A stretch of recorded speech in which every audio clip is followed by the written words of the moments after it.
Cholesterol নিয়ে আমাদের সবার বিভিন্ন বিভিন্ন ধারণা থাকে। কেউ আমরা গুরুত্ব দিই এটাকে, কেউ আমরা গুরুত্ব দিই না।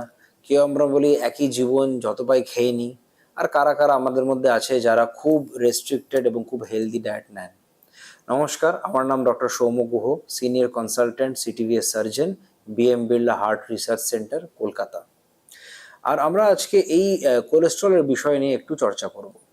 প্রথম কথা, আমাদের জেনে নিতে হবে কোলেস্ট্রল জিনিসটা কি।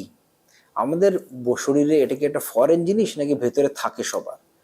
অবভিয়াসলি সবার ভেতরে কোলেস্ট্রল থাকে। যখনই আপনি একটা লিপিড প্রোফাইল বলে একটা পরীক্ষা করাবেন, ওর মধ্যে আপনাকে টোটাল কোলেস্ট্রল বলবে, ওর মধ্যে আপনাকে ট্রাইগ্লিসারাইড বলবে, আপনাকে এলডিএল কোলেস্ট্রল বলবে, এইচডিএল কোলেস্ট্রল বলবে, ভিএলডিএল, লাইপোপ্রোটিনে, এই সব জিনিস বলে। কিন্তু আমরা যখনই কোলেস্ট্রল নিয়ে কথা বলি, ম্যাক্সিমাম পেশেন্টসরা কি বলে, স্যার আমার টোটাল কোলেস্ট্রল এত। Total cholesterol is not something যেটা আমরা জানতে চাই বা আমরা দেখতে চাই। হ্যাঁ, ওটা একটা আইডিয়া দেয়। আমাদের মেন দরকার এই ভাগটা, এই যে কোলেস্ট্রলের পরিবারে এতগুলো পার্টিসিপেন্ট আছে, সদস্য আছে, তাদের রোলের উপরে। তো আমরা ভেঙে নেবো এটাকে দুভাবে। একটা হচ্ছে গুড কোলেস্ট্রল, যেটা শরীরের পক্ষে ভালো, আর একটা হচ্ছে ব্যাড কোলেস্ট্রল, যেটা শরীরের পক্ষে খারাপ। গুড কোলেস্ট্রল মানে এইচডিএল। এইচডিএলটা আমাদের শরীরের পক্ষে protective, cardio cerebro vascular protective, মানে হার্ট, হৃদয়, ব্লাড ভেসেলের জন্য এর ফাংশনটা ভালো। এটা একটা অ্যান্টিঅক্সিডেন্ট টাইপের কাজ করে। সেখানেই যেটা এলডিএল কোলেস্ট্রল বা ভিএলডিএল বা লাইপোপ্রোটিন এ, এগুলোকে বলা হয় ব্যাড কোলেস্ট্রল। কেন? এগুলো ক্ষতিকারক আমাদের পক্ষে।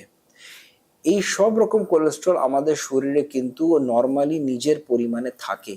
সমস্যা হয় যদি ব্যাড কোলেস্ট্রল বেড়ে যায়, আর তার সাথে যদি দেখি আমরা গুড কোলেস্ট্রল কমে যায়। ঠিক? কোলেস্ট্রল অনেকটা আমরা কিছু কিছু ভাবে কন্ট্রোল করতে পারি, কিছু ভাবে কন্ট্রোল করতে পারি না। তো আমরা এটাকে ভাগ করে দেবো দুভাগে। একটা হচ্ছে যে জিনিসগুলো আমাদের নিয়ন্ত্রণে, আর যেগুলো নিয়ন্ত্রণের বাইরে। নিয়ন্ত্রণের বাইরে কি? হেরিডিটারি হাইপার কোলেস্ট্রলেমিয়া বা হেরিডিটারি হাইপার ট্রাইগ্লিসারাইডেমিয়া। এর মানেটা কি?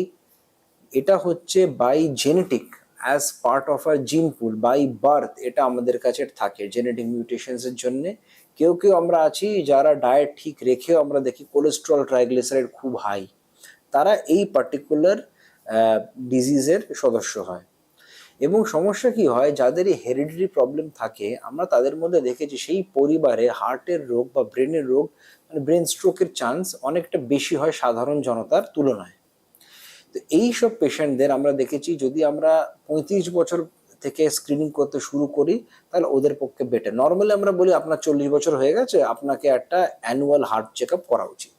কিন্তু যাদের এই হেরিডিটারি প্রবলেমটা আছে বা যাদের family history of heart disease আছে, তাদের আমরা বলি না, আপনারা 35 বছর থেকে কিন্তু চেক আপ শুরু করবেন। কিন্তু আপনি বুঝতে পারছেন আজকালকার জমানায় হার্ট অ্যাটাক কিন্তু খালি বয়স্ক লোকেদের হয় সেরম না, এটা কিন্তু ইয়াং পপুলেশনেও হচ্ছে, ফিট পপুলেশন হচ্ছে। লোকেরা জিমে যাচ্ছে, জিম করতে করতে মারা যাচ্ছে, স্টেজে গান গাইতে গাইতে মারা যাচ্ছে।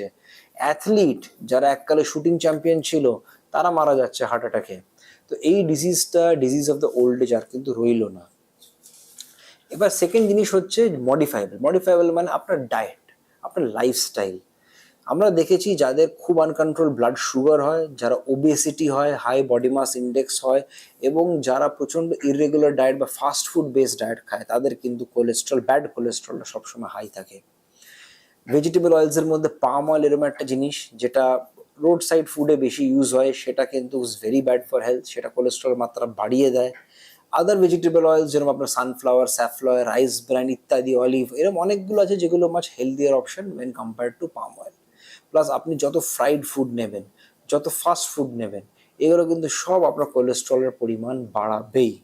আর এবং এই কোলেস্ট্রলটা আপনার শরীরকে তিনভাবে ক্ষতি করে। এক, আপনার লিভারকে ক্ষতি করবে। সেকেন্ড, লিভারের কাজ হচ্ছে কোলেস্ট্রলটাকে নিউট্রালাইজ করা। তো আপনি লিভারে যদি কাজ প্রচুর বাড়িয়ে দেন, তাহলে লিভারে কিন্তু সমস্যা হবে, ফ্যাটি লিভারের দিকে আপনি যাবেন। সেকেন্ড, আপনার এটা কিন্তু ব্লাড ভেসেলের প্রচন্ড ক্ষতি করে। ব্লাড ভেসেল মানে ব্রেন থেকে পা অব্দি। ব্রেনের ব্লাড ভেসেল যদি চোক করা শুরু করে, আপনার ব্রেন স্ট্রোক হতে পারে। গলার ব্লাড ভেসেলে চোক করলে আবার ব্রেন স্ট্রোক হতে পারে। বুকের ব্লাড ভেসেলে চোক করলে আপনার অ্যানজাইনা এবং তার serious side effect heart attack হতে পারে। সেটা আপনি নেমে আসুন।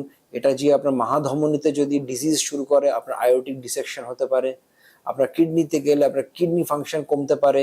পেটে গেলে মেসেন্ট্রিক ইস্কিমিয়া হতে গেলে, হতে পারে পায়ে গেলে আপনার পায়ে ব্লকেজ হলে পায়ে কালশিটে পড়বে, গ্যাংগ্রিন হবে, পায়ে ব্যথা হবে, এবং ধীরে ধীরে এরমও হয়েছে কি পায়ের রক্তনলী ব্লক করে পা মানুষের কাট কেটে বাদ দিতেও হতে পেরেছে। তো এই সব হচ্ছে কোলেস্ট্রলের সমস্যা। আপনাকে যেটা আমি রেকমেন্ড করি, যদি আপনার কোলেস্ট্রল লেভেল একদম নর্মাল থাকে, আপনার কোনো ফ্যামিলি হিস্ট্রি নেই, আপনার ডায়েট ভালো, আপনি ফিজিক্যালি ফিট, আপনি ইয়াং আছেন, তাও আপনি অ্যানুয়ালি কিন্তু above 35 years of age cholesterol check করাবেন।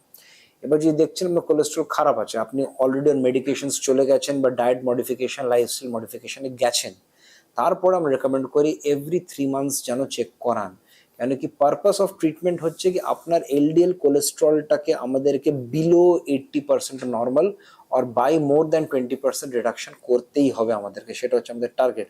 তাতে অনেক রকমের ওষুধ আছে, স্ট্যাটিন আছে, এজিটিমাইবস আছে, অনেক রকমের বিভিন্ন ওষুধ আছে।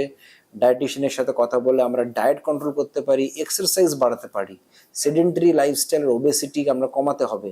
এগুলো করলে আমরা অনেকটা কোলেস্ট্রলের উপরে নিয়ন্ত্রণ পেতে পারবো। অনেক সময় দেখবেন অনেক মানুষ আছে যাদের চোখের ভেতরে এই দিকটায় একটা ইয়েলোইশ ট্রায়াঙ্গুলার স্পট থাকে, যেটাকে বলা হয় জ্যান্থ্যালাসমা। এটা থাকা মানে কিন্তু আপনার ট্রাইগ্লিসারাইড বা কোলেস্ট্রল হাই আছে, এটা একটা ইনডাইরেক্ট ইন্ডিকেশন। আর এটা তাদের মধ্যে বেশি থাকে যাদের কিন্তু ফ্যামিলি হিস্ট্রি অফ কোলেস্ট্রলটা বেশি আছে। তো তাদের এই জিনিসটা নিয়ে সতর্ক থাকা খুব খুব বেশি দরকার। অপারেশন যখন আপনার হয়ে গেল বা স্টেন্ট হয়ে গেল বা হার্ট ইন্টারভেনশন হয়ে গেল, তার মানে এই নাকি এবার আপনি একদম নর্মাল যা ইচ্ছে করতে পারেন, যা ইচ্ছে খেতে পারেন, না। কোলেস্ট্রল হাই থাকাকালীন রোগটা এসছে, রোগের সমাধান হলো। কোলেস্ট্রল যদি হাই থাকে আবার কিন্তু রোগ ফিরে আসবে, সেম জিনিস আবার হবে, কিন্তু এবার রিস্কটা অনেক বেড়ে যাবে। তাই জন্যে এই cholesterol control is a life long battle, সারা জীবন এটাকে নিয়ে আপনাকে সতর্ক থাকতে হবে।